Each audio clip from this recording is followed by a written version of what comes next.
Alphonse Gabriel Al Capone was born on January 17, 1899, in Brooklyn, New York, to Italian immigrant parents.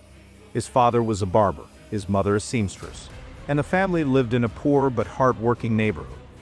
As a child, Capone showed promise in school, but his temper often got the best of him. At 14, he was expelled for striking a teacher, ending his formal education. With few prospects, he turned to the streets, where he quickly fell in with the 5 Points Gang, a notorious criminal organization in New York City. Capone's life took a dramatic turn when he met Johnny Torrio, a seasoned gangster who saw potential in the young man. Torrio introduced Capone to the world of organized crime, and soon he became Torrio's trusted enforcer. But it wasn't until Capone moved to Chicago that he truly began his ascent to power. In the early 1920s, Prohibition was in full effect, and the illegal alcohol trade was one of the most lucrative businesses in the country. Capone and Torrio saw an opportunity. Together, they built a vast bootlegging empire, controlling speakeasies and smuggling liquor into the city. But not everyone was on board. The previous boss, James "Big Jim" Colosimo, refused to get involved in bootlegging.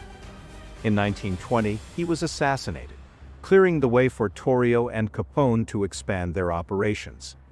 Though never proven, many believed Capone was involved in the hit.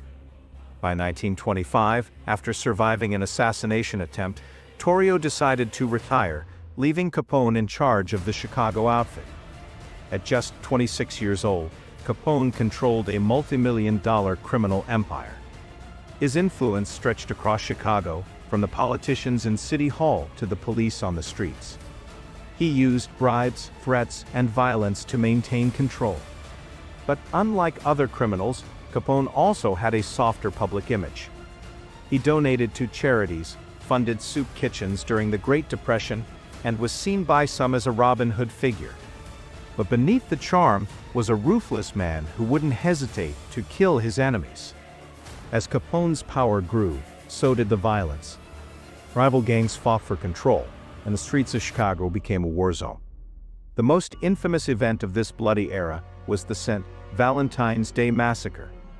On February 14, 1929, 7 members of George "Bugs" Morin's North Side gang were lined up against a wall and gunned down by men dressed as police officers. The massacre shocked the nation.